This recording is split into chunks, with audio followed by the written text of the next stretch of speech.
Okay, here we are. It's Wednesday night, and we're here for our catechism lesson from the Judeo-Christian catechism that we're doing. And tonight we are in the section on the covenants. In our original catechism, we talked about three major covenants. There are actually five. We're expanding that because the broader understanding needs to be there to see the relationship between the covenants. We said last week that they don't replace each other, they unfold like a blossom. There's the bud and then the expansion of the others. And we'll see that particularly as we move from the Abrahamic to the Mosaic. But let me mention the five again. The covenant with Noah is the first one.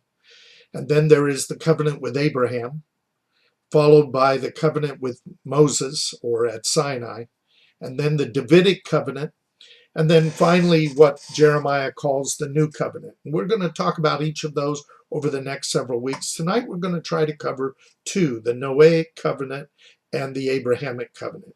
And we'll see how far we get with those and then move on from that point. So we begin with the covenant with Noah. And to do that, we really have to understand that the world that we presently live in is not the only heaven and earth. In a sense, there is the heaven and earth that existed, the heaven and earth that exists now, and the heaven and earth that will be. And that's found in several places, but it's most explicit in the book of 1 Peter. So we'll begin there, 1 Peter chapter 3. And he is actually talking about the second coming when this comes up, but it's important for us to understand this context. So 1 Peter chapter 3, verse 3, I think I just messed that up. It's 2 Peter chapter 3, verse 3. Sorry about that. Says, know this first of all, that in the last days mockers will come in their mocking, following their own lust. And they will say, where's the promise of his coming? For ever since the fathers fell asleep, all things continue just as it was from the beginning of creation. He says, now when they maintain this, it escapes their notice that by the word of God, the heavens existed long ago, and the earth was formed out of water and by water. Now what he's talking about is Genesis 1. In the beginning, God created the heavens and the earth. God said, let there be light. God separated the water from the earth.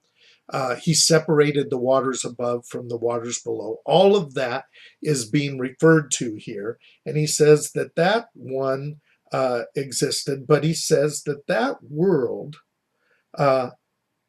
at that time was destroyed, being flooded by water. Now he's talking about the flood of Noah.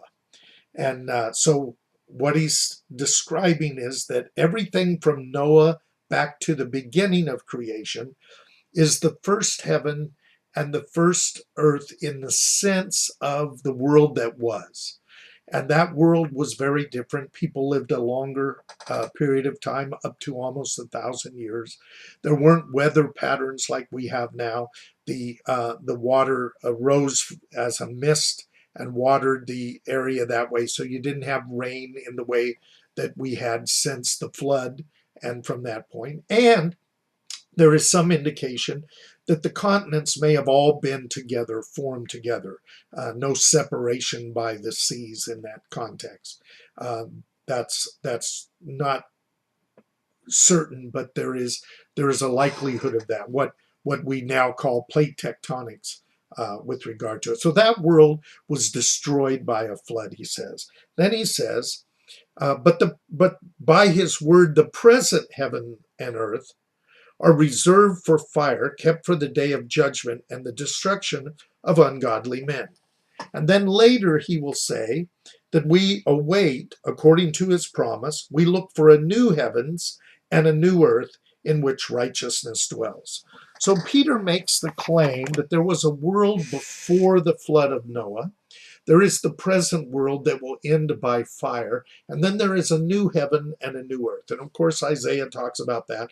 We'll address these. But it's important to keep this in mind. The world that was the world that is, and the world that will be. The world that is the present world. The world that was is the world before the flood of Noah. And the world that will be is the one after this one is destroyed by fire. So, what then is the covenant of Noah? Well, we find that covenant in chapter 8 of Genesis. And so let's take a look at that now. Genesis chapter 8, beginning at verse 20. And we'll pick it up from there and go into chapter 9. Genesis 8, verse 20. This is at the time when they leave the ark. They have built the ark. There is a flood, destroys the inhabitants of the world, and alters the ecosystem uh, into the present creation. And so we now have Noah leaving the ark and the animals leaving the ark. And he says, Noah built an altar to the Lord and took every clean animal and of every clean bird and offered burnt offerings on the altar. And the Lord smelled the soothing aroma. And the Lord said to himself, I will never again curse the ground on account of man, for the intent of man's heart is evil from his youth. And I will never again destroy every living thing as I have done. God says, I'm not going to deal with sin and judgment quite in this way again, because man is not corrected by that kind of judgment. His heart continues from his youth to be in error because he is flesh. I'm going to have to deal with that flesh, which he will ultimately deal with in the new covenant. And what he says then is, I will not destroy every living thing as I have done.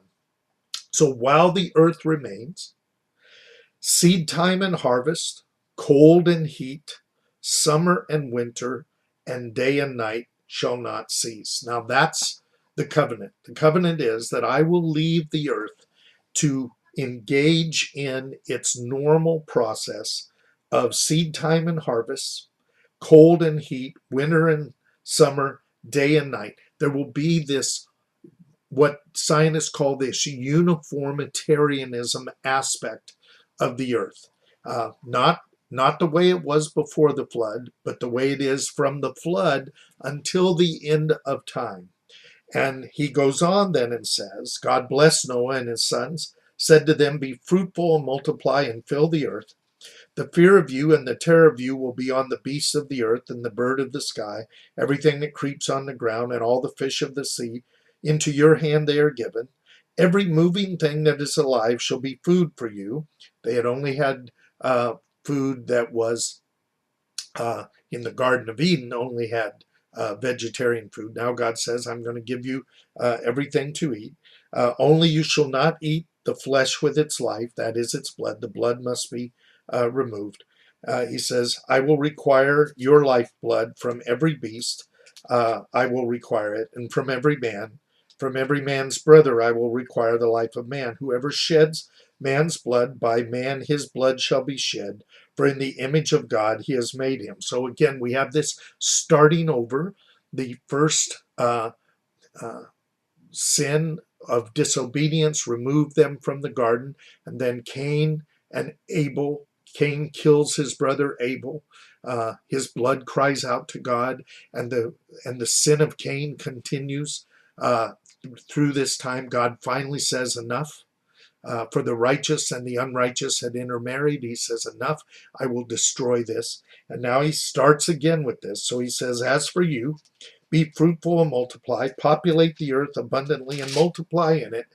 Then God spoke to Noah and his son and said, I myself do establish my covenant with you and with your descendants after you, and with every living creature that is with you, the birds, the cattle, the beast of the earth, and all that comes out of the ark, every beast of the earth. I establish my covenant with you and all flesh, never again to be cut off by water of the flood, neither shall there be a flood to destroy the earth. So God makes a covenant with this creation, with mankind, with animal, with the bird, with the fishes, with all of it, that he will not again destroy this heavens and earth with a flood. And so then he says, I'll give you the sign of this covenant. The sign of the covenant, I set my bow in the cloud, and it shall be for a sign of the covenant between me and the earth. And it shall come about, when I bring a cloud over the earth, that the bow will be seen in the cloud, and I will remember my covenant, which is between me and you and every living creature of all flesh, and never again shall the water become a flood to destroy all flesh. When the bow is in the cloud, I will look upon it to remember the everlasting covenant between God and every creature of all flesh that is on the earth. This is the sign of the covenant that I have established between me and all flesh that is on the earth. So what is the Noahic covenant? What is the covenant with the whole earth, with all of creation?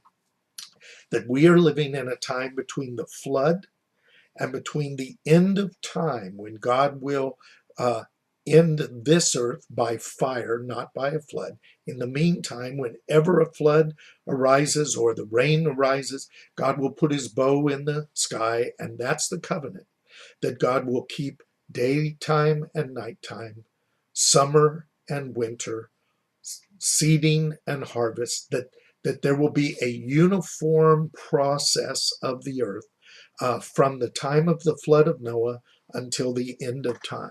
And that is going to be the covenant that God has with us. Now, it is my practice and the practice of many people to, when we see the bow in the sky, to thank God. Blessed art thou, O Lord our God, King of the universe, who has promised by a covenant that you will keep the earth until the end of time, day and night, summer and winter, hot and cold, seed time and harvest. That is the promise of God. He keeps that, and we acknowledge that when we see the bow, as he sees the bow and acknowledges that as well. That is the covenant with the earth, with all of us who live on this earth.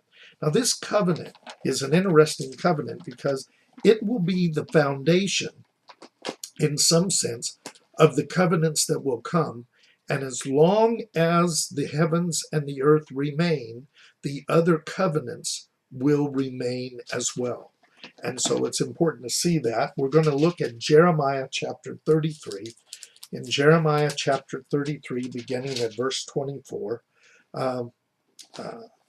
God is going to reference this when he says, this is really about the Davidic kingdom, and it's about the other covenants that we'll talk about later.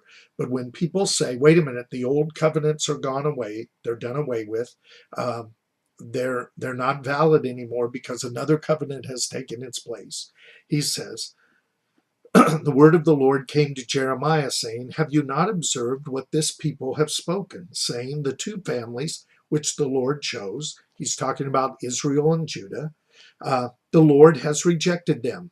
Thus they despise my people. No longer are they a nation in their sight. There are people who believe that. He says, thus says the Lord, if my covenant for day and night does not stand, and the fixed patterns of heaven and earth that I have established fail, then I would reject the descendants of Jacob and David my servant, not taking from his descendants rulers over the descendants of Abraham, Isaac, and Jacob, and then I will not have mercy on them. Now we're getting a little ahead of ourselves, but let me lay this foundation. As long as heaven and earth does not pass away, as long as day and night, summer and winter continue, then the covenants that God makes with Israel, with Judah and with Israel, will remain in effect. And that's very important, because we have people who think that when a new covenant comes into place or another covenant comes into place, that the old covenants go away. And as I said, they're not replacement covenants. They're unfolding and expanding covenants. And they're all based on the validity of heaven and earth remaining. If heaven and earth doesn't remain, if day and night doesn't remain, if summer and winter doesn't remain, then you can say God will forsake Israel. But if you look, and I've looked, it's still going on, then the covenants with Israel, all of these covenants that we talk about, this is with the whole creation, but all of the subsequent covenants will remain in effect as long as this earth remains. And so that needs to be kept in mind. And we'll talk about that again when we talk about the new covenant and we talk about the gospel at the end of this series on the covenants. But I want to start with the covenant of Noah. It is made with the whole earth. It's made with the whole creation. And God says, I will continue this earth day and night, summer and winter, seeding and harvest. All of that will remain in a uniform context. I will not destroy it by a flood until the end of time. And so that covenant remains, and the sign of that covenant is the rainbow. Whenever we see the rainbow, we know that that covenant with God is still in effect, and therefore the others remain in effect. Now, we're going to move on to the covenant with Abraham, because this is a very important foundational biblical covenant, and it's found in Genesis chapter 17. So, Genesis chapter 17.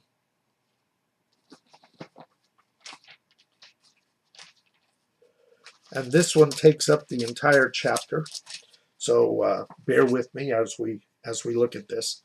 It says, when Avram, this is before he's called Abraham, Avram was 99 years old, the Lord appeared to him and said to him, I am God Almighty, walk before me and be blameless. I will establish my covenant between me and you, and I will multiply you exceedingly. And Abraham fell on his face, and God talked with him, saying, as for me, behold, my covenant is with you. You will be a father of a multitude of nations. You will no longer be called Avram, but you will be called Avraham. And I will make you a father of a multitude of nations.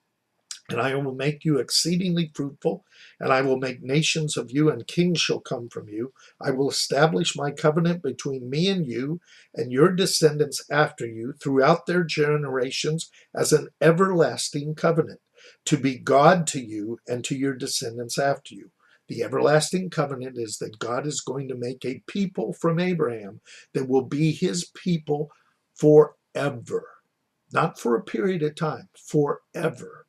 And he says, I will give to you and to your descendants after you the land of your sojournings, all the land of Canaan, for an everlasting possession, and I will be their God. So God says, here is what I'm going to do. I'm going to make you a father of many nations.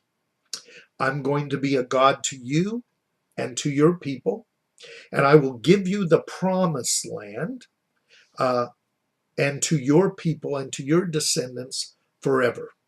Now, there are additional promises connected to Abraham of him being one who, those who bless Abraham will be blessed, and those who curse Abraham will be cursed, and those nations that God has created will be blessed through Abraham. So, there is a covenant made with Abraham to be the people of God, to have the land of God. So this holy God, this holy land, this holy people are established by the Abrahamic covenant. And God says, I'm going to do this. Now, what about Abraham? What does he have to do? Well, God says, here it is. Verse 9.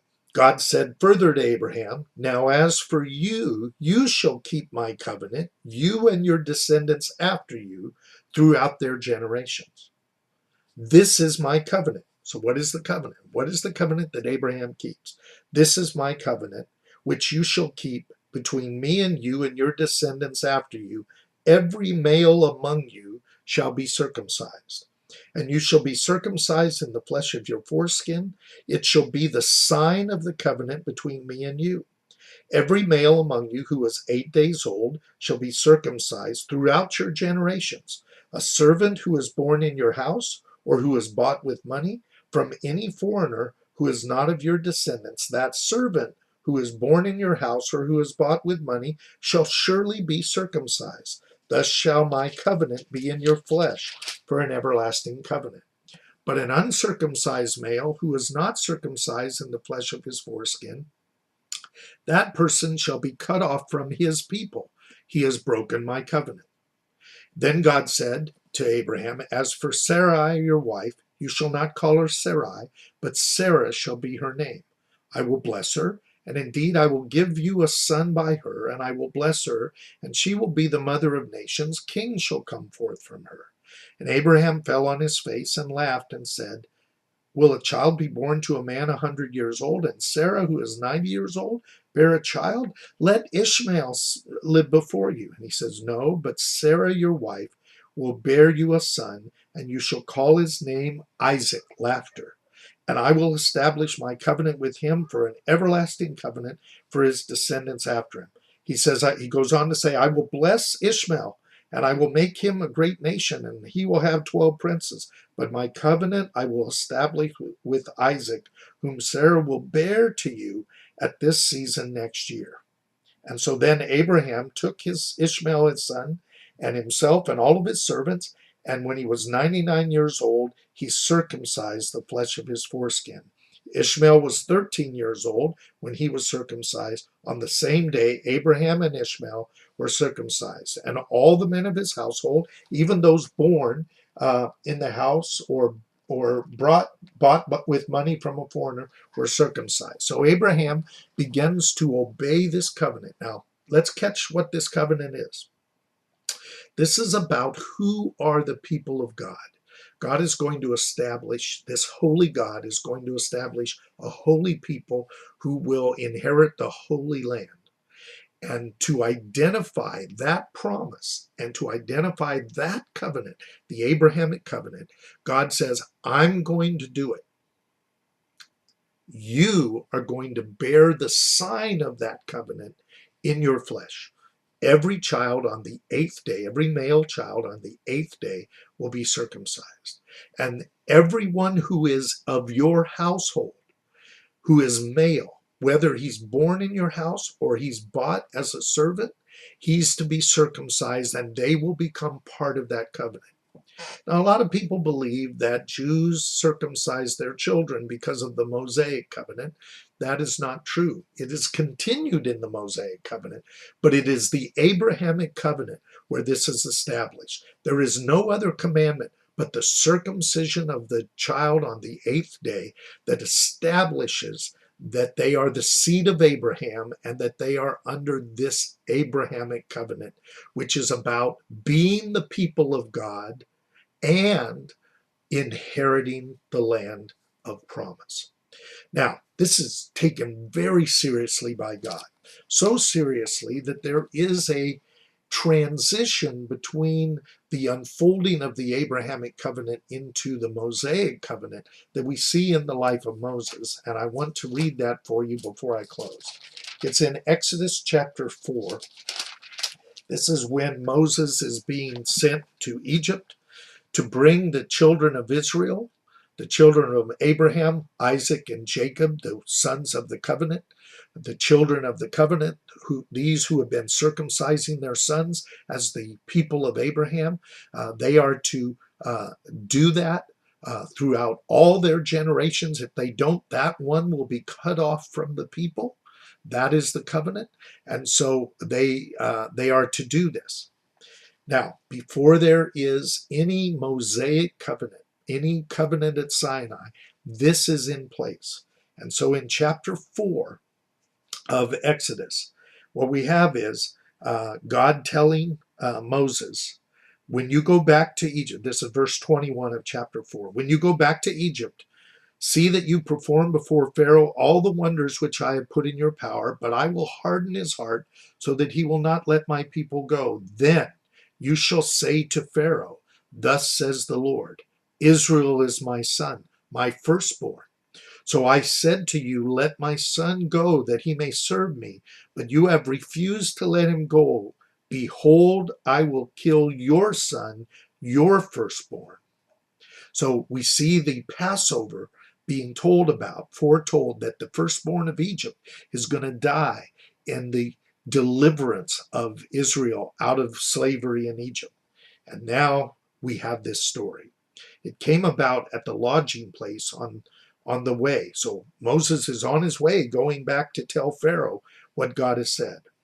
That the Lord met Moses, and sought to put him to death. God is now, having told Moses to go to Pharaoh, he's trying to kill Moses. Why is he trying to kill Moses? Well, Moses has not circumcised his son. He has not kept the Abrahamic covenant, and God is about to kill the firstborn of all of Egypt and save the firstborn of all of Israel. But his own son, Moses' own son, does not have the sign of that covenant. And so Zipporah, his wife, sees what's going on. She takes a flint and cuts off her son's foreskin and throws it or touches it to Moses to make that connection and says, "You are indeed a bridegroom of blood to me." So God let him alone. And at that time, she said, "You are a bridegroom of blood because of the circumcision." This is a very important thing that we understand, that the issue of circumcision for Israel is about their identity with the Abrahamic covenant as the people of God. The Mosaic covenant is related, but it's not about being the people of God. Being the people of God is about the Abrahamic covenant and obeying the circumcision of their males. And so this is really important. It will carry on into the Mosaic covenant. So we've looked at two covenants now. We've looked at the Mosaic covenant, or the covenant with the earth, where God says, "I'm going to leave sun and day and night. I'm going to leave winter and summer.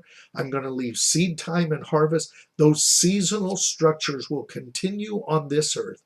This earth will remain the same from the time of Noah until the time of the end. And my sign for that covenant will be the bow in the cloud. I will not destroy the earth. And therefore, you can depend on that. Secondly, I am choosing a people. I am choosing Abraham.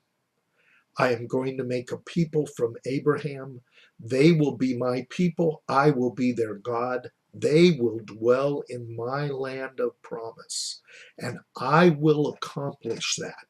Their job is to circumcise their children, their sons, on the 8th day as a sign of my covenant, and they must do that or they will be cut off from the people. It is the identity of the people of Israel. And so it is important to see that. This is one of the reasons why Gentiles are not required. In fact, they're forbidden to circumcise when they become a believer. Paul says, if you are called to the Lord in uncircumcision, remain uncircumcised. If you're called to the Lord in circumcision, don't seek to be uncircumcised. Sorry about my camera there, it's acting up. So this covenant is very important. We're going to see how these two covenants, the covenant of Noah and the covenant of Abraham, begin to unfold and broaden when we get to the covenant of Moses and the covenant of David, which we will talk about next week. And so I hope you'll be with me next time as we look at those covenants as well. The Lord be with you, and the Lord bless you.